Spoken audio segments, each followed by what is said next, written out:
Tonight on News 22, Amanda Adame gets to know more about Doña Ana's new county clerk. It appears Toucan Market is no longer shutting its doors, and NMSU Athletics is celebrating after meeting its 2018 budget. All that and more on News 22 Wednesday.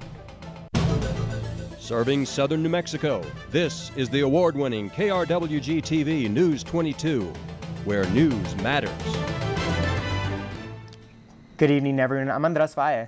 And I'm Melissa Tejas. The Chancellor of New Mexico State University says the university community will not tolerate sexual assault. Over the past 2 weeks, 3 incidents of sexual assault against students have been reported on campus. Chancellor Dan Arvizu sent a campus-wide email today saying all members of the Aggie community are expected to understand that with sexual activity, no means no, and consent should never be assumed or inferred. He also says everyone has the responsibility to report sexual assault. He says the goal is to eliminate sexual assault on our campuses and to ensure that NMSU has a safe environment. The NMSU Vice President of Student Success says the university is committed to a safe campus. Dr. Renee Scott says the controversy about sexual assault coming out of Washington is necessary, and she believes it's having an effect on the discussion. The United States is engaged in, I think, a very meaningful conversation. And whenever there's a national trend and awareness, it certainly has a local impact. I think the fact that we've been engaged in this education is really the real tipping point that has created people feeling safe and secure to come forward because they know we're prepared to help and support them. In Washington, senators are waiting for the FBI to finish the investigation into Supreme Court nominee Brett Kavanaugh. As Omar Jimenez reports, the discussion today was more about what President Trump said last night. As the country waits to see if Judge Brett Kavanaugh will be their newest Supreme Court justice, President Trump is standing firmly behind his nominee, which now includes mocking the woman accusing Kavanaugh of sexual misconduct, Christine Blasey Ford, accusations Kavanaugh denies. How did you get home? I don't remember. How'd you get there? I don't remember. Where is the place? I don't remember. How many years ago was it? I don't know. The day after, Democratic and even some Republican senators unhappy with the comments.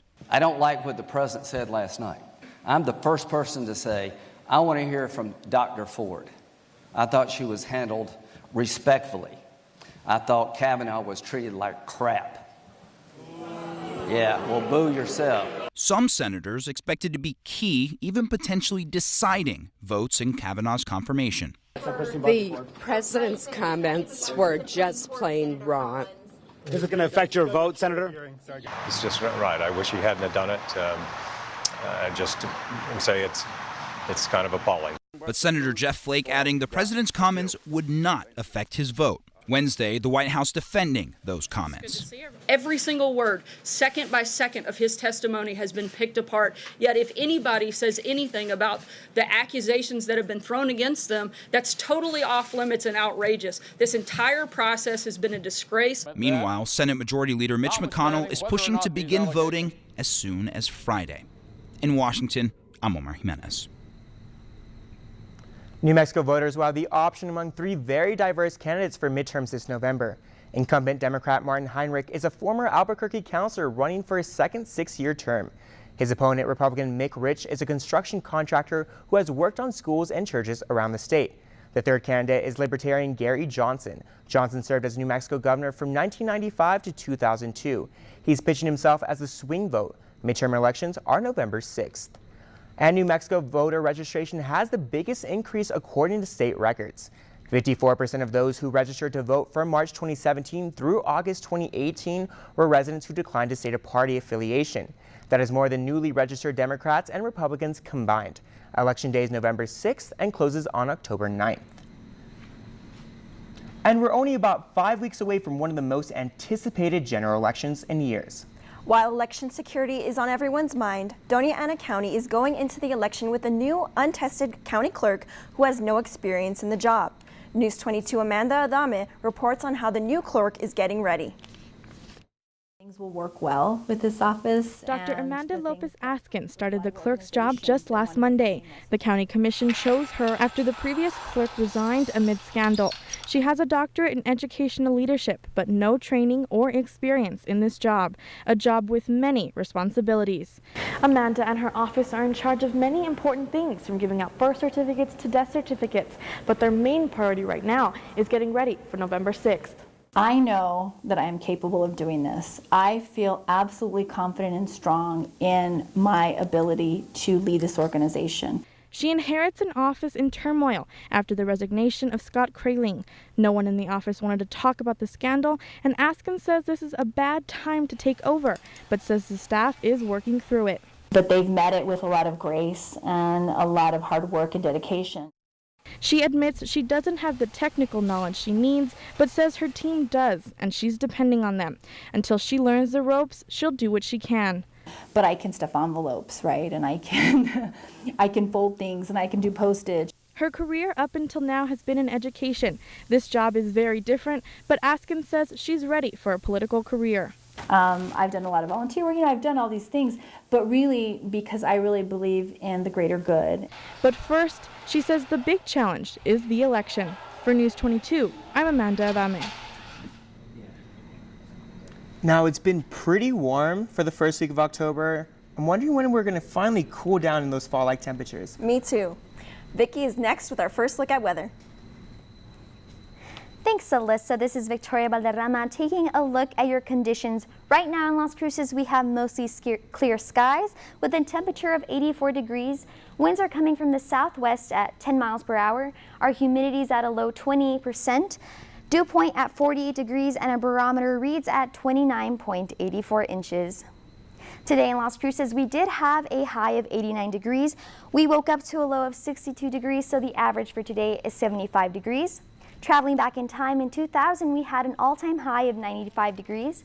And in 1963, we hit an all-time low of 41 degrees.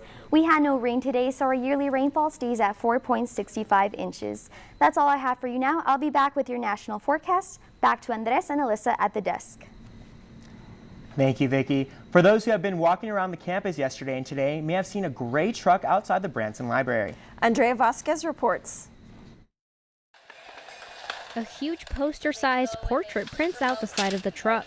It's not just to lift a person's ego. It's all part of the Inside Out project. Trucks like this travel around the world to promote good works, and they do it with public art. The truck on campus is promoting voter registration. The giant photographs are the public art. This year we're driving to 20 cities across the U.S., all about voter registration. So we partner with local voter registration groups as a platform to entice people to come out and do something fun. It's super cool. I really like it.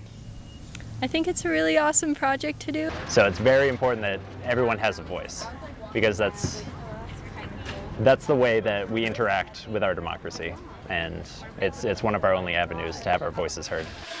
Photos are now pasted outside on the Branson Library wall, so anytime you walk by, you'll be able to see a collage of Aggies registered to vote. With News 22, I'm Andrea Vasquez. The federal government will conduct a test of President Trump's emergency text alert system on Wednesday. Most cell phone users will get a non-political emergency text message from the president. It's a part of FEMA's system to warn citizens in cases of national emergencies. The text will have a header reading Presidential Alert. The message will read, "This is a test of the National Wireless Emergency Alert System. No action is needed." The test was originally supposed to take place on September 20th. It was delayed due to the federal government's response to Hurricane Florence. This will be the first national test of the Wireless Emergency Alert System, which was launched in 2012. Gun safety legislation drafting is in New Mexico, which would penalize adults for unsupervised guns linked to injuries or death. Democratic Representative Linda Trujillo plans to sponsor a child access prevention bill in 2019 during legislative session. As of now, New Mexico does not have a law requirement for gun owners to prevent child easy access. Legislation details are still being decided. Penalty for illegal gun possession increased by violent felons. A Las Cruces man is behind bars and will be there for a long time. 29-year-old Guy Bell was arrested last year for drug trafficking and firearm charges. Bell was charged with distribution of methamphetamine near school and for being a felon carrying a firearm in a drug trafficking crime. Bell pled guilty to the charges and has been sentenced to 10 years in prison and 6 years of supervised release. And Peter Johnson Zayas is sentenced on charges of child abuse to 15 years in a federal prison. The former Air Force sergeant in New Mexico was charged after the death of his daughter in 2007. The 33-year-old was stationed at Holloman Air Force Base at the time of the arrest. His wife, Sophia Zayas, was also sentenced last week to 15 years. The 2-month-old daughter suffered fractures in her ribs, skulls, and arms.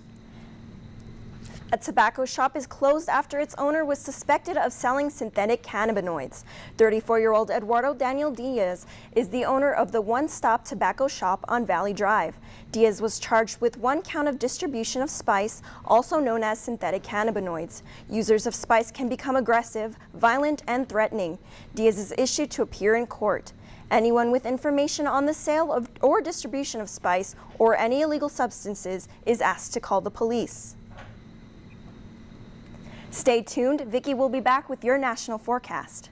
And later, find out how the outcome of a local store has changed. More on that when News 22 continues.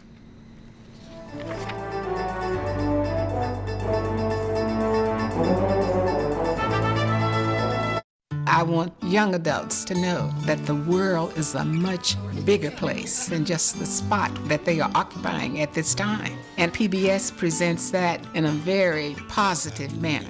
I have left my PBS station a gift in my will. I want to be certain the programs presented by PBS are carried forward to future generations. Registering to vote in New Mexico is easy. Forms are available at Department of Motor Vehicles offices and your county clerk's office. And those with a driver's license or other state ID may register to vote online at sos.state.nm.us. You must be 18 years old at the time of the next election. Voting is a responsibility of citizenship. This message brought to you by KRWG. Welcome back. You're watching News 22 Wednesday, where news matters. More than 1 in 3 women have experienced sexual assault, according to the CDC, and up to 75% of women are estimated to have experienced sexual harassment on the job. Now, a new study shows survivors could face some serious long-term health problems. Luis Cáceres reports.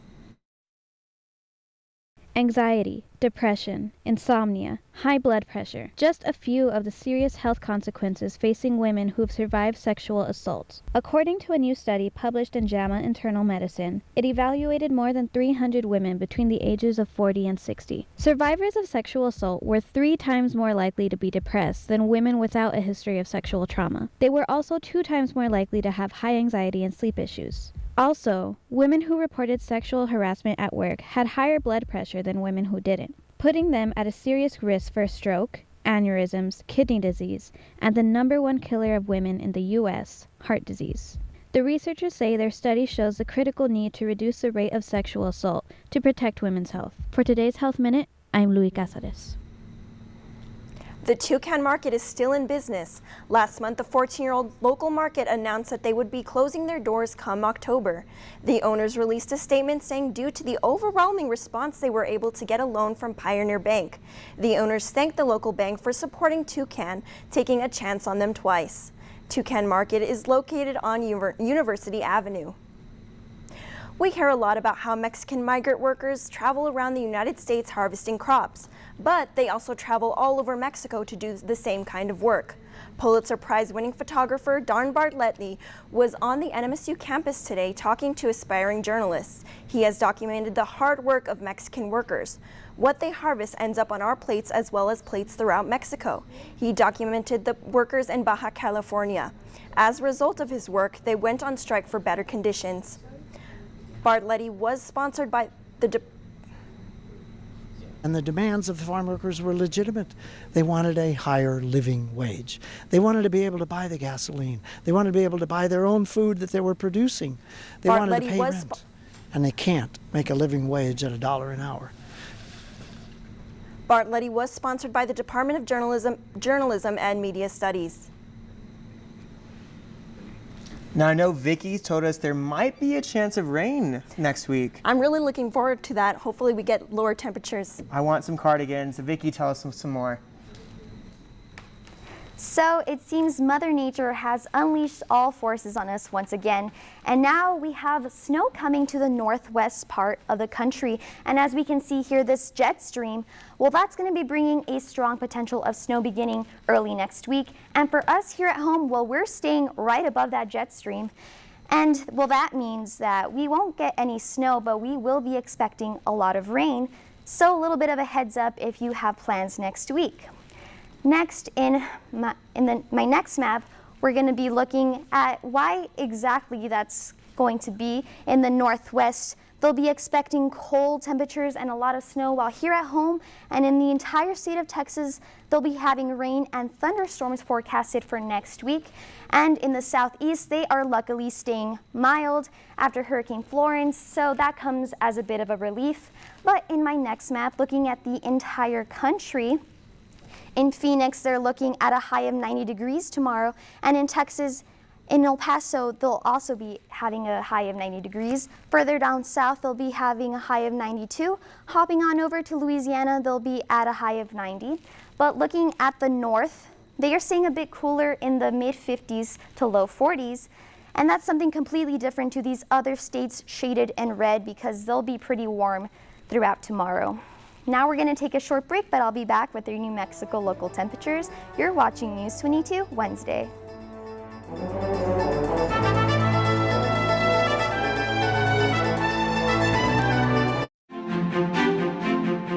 Here and now, NPR News middays, weekday afternoons from noon to 2 on 90.7 FM and streaming live on KRWG.org.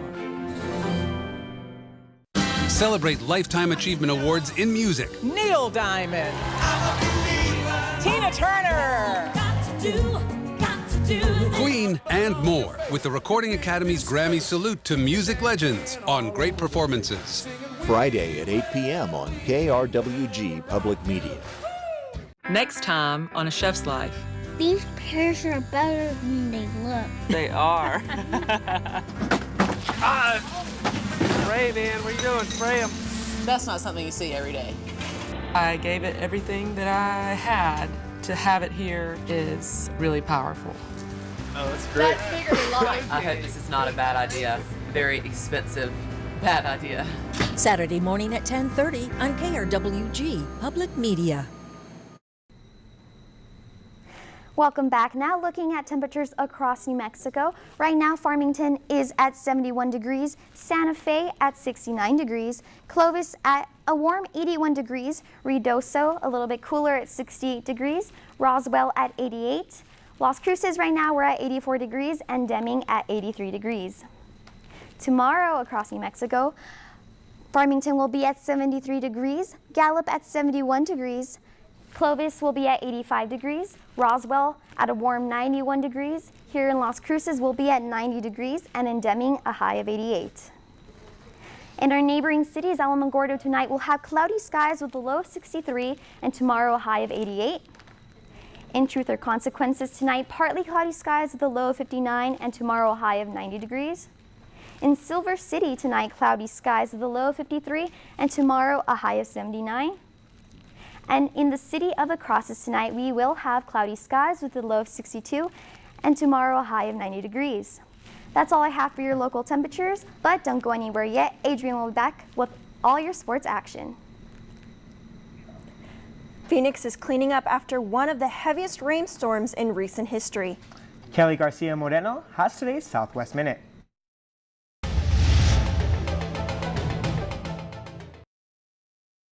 Tuesday was the 9th wettest day in Arizona's recorded history. The roads were flooded and more than 80 car crashes occurred on Tuesday because of the downpour. First responders rescued more than 8 people from their vehicles.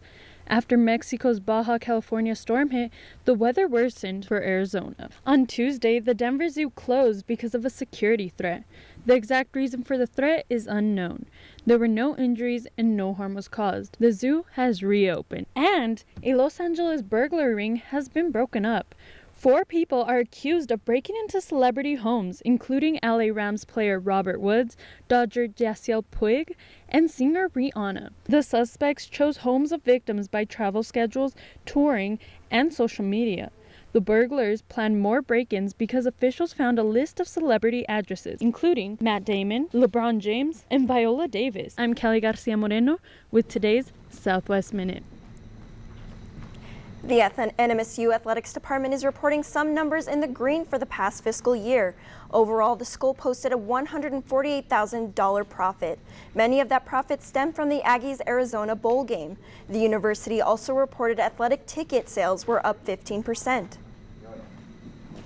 Speaking of sports, homecoming is this weekend. Yes, and hopefully we can win this game. Adrian Chavez is next with sports. Thanks, guys. Coming up in sports, the Aggie volleyball team goes on the road for a big WAC game. Don't go too far because News 22 Sports is next.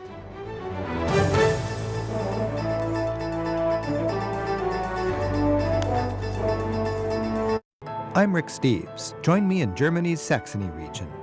Starting in Dresden, we'll visit a great church that rose from the ashes of World War II and marvel at the city's royal palace with its porcelain, jewels, and armor. Then, in Leipzig, we'll peek into a secret police headquarters, recall how people power brought down communism, and finish at a massive war memorial from the time of Napoleon. Saturday at 8 p.m. on KRWG-Public Media.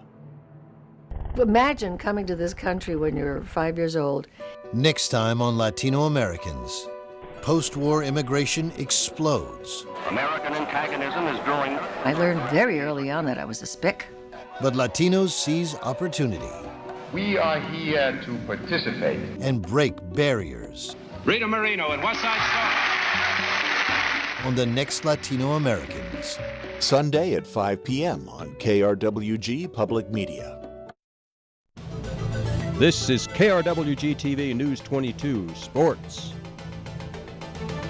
Welcome back. I'm Adrian Chavez, and what time is it? It's sports time. The NMSU volleyball team is on its way to Missouri. Tomorrow they face the UMKC Kangaroos.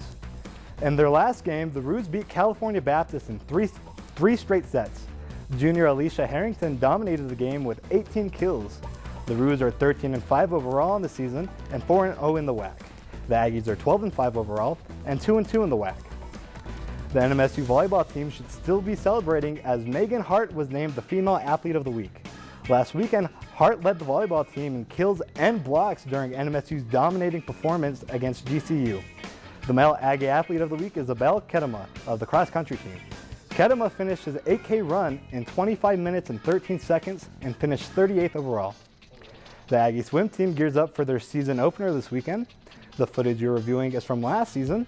However, for the first meet, the Aggies will host Liberty University Friday and Saturday at the New Mexico State Swimming and Diving Complex. On Friday, the meet will have a 6 p.m. start, and Saturday will have an 11 a.m. start. Famous soccer star Cristiano Ronaldo is in the headlines this week due to sexual assault allegations. Ronaldo tweeted denying the allegations and expressed his belief about rape. Catherine Mayorga claimed she was assaulted in 2009 by the footballer after they met at a Las Vegas nightclub. Ronaldo stated that Mayorga's accusations were fake news. And that's all for sports tonight. Join us for more sports action tomorrow. Still ahead on News 22, Vicky will be back to take a look at your 5-day forecast. But first, if you aren't wearing pink, you can't sit with us. More on that when News 22 returns.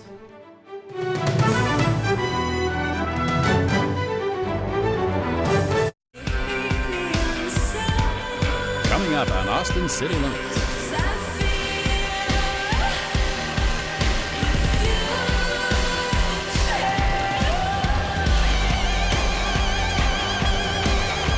Saturday at 9 p.m. on KRWG Public Media. Sharing recipes is really sharing cultures. It's a delicious way of looking at history. Well, hi, brass sister. Am I going to get into my groove? Yeah. I'm too hot to handle.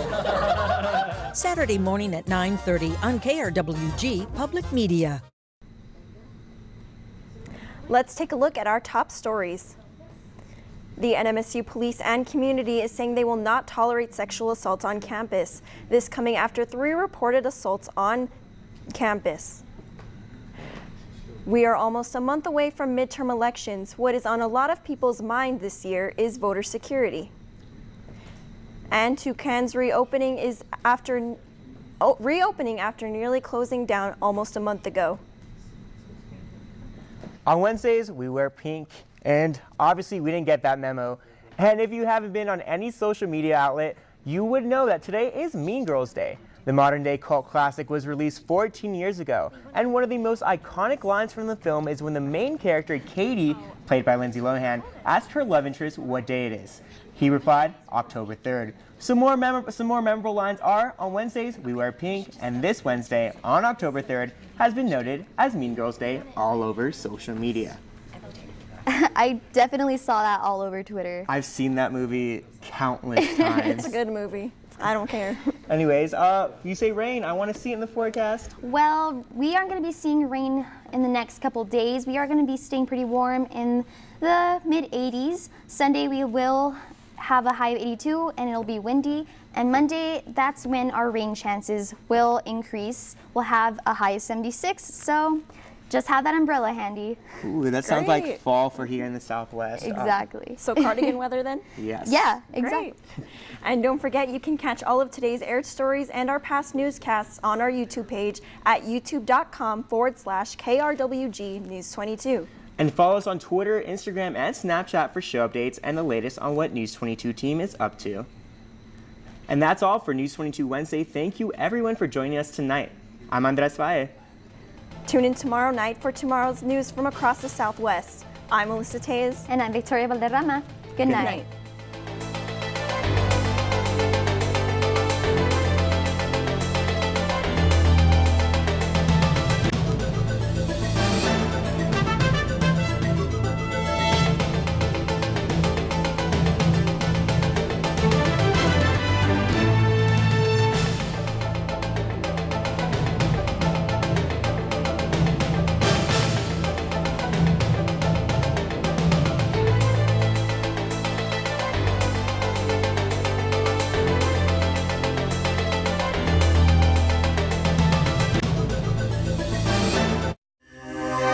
This news brief en español is brought to you by Noticias 22, Spanish language news for southern New Mexico and West Texas. Noticias 22. Hola y bienvenidos a este breve informativo de Noticias 22. Los saluda con mucho gusto Francisco Soto. El Departamento de Policía de la Universidad Estatal de Nuevo México está investigando en el momento 2 asaltos sexuales que ocurrieron durante los últimos 7 días. La primera víctima fue asaltada por un conocido en su departamento en el campus de Las Cruces. El incidente ocurrió el 28 de septiembre, en viernes. En el momento, la policía de NMSU no ha identificado el sospechoso. Otro asalto sexual se tomó a cabo en el dormitorio el domingo 30 de septiembre, también en la universidad en Las Cruces. La víctima en caso fue asaltada por 2 personas no conocidas. Oficiales todavía no han identificado los 2 culpables en este incidente. En otras noticias, si usted recibió una alerta en su celular, no se alarme. El día de hoy, la Agencia Federal para el Manejo de Emergencias, mejor conocido como FEMA, mandó una alerta. La alerta fue nombrada como la alerta presidencial. Esto fue hecho con el propósito de avisar a los residentes de los Estados Unidos en caso de una emergencia a nivel nacional. Todas las compañías telefónicas mayores participaron. Esta alerta sirve como una alerta Amber, pero no puede ser apagada. Muchas gracias por habernos acompañado el día de hoy. Para Noticias 22, Francisco Soto.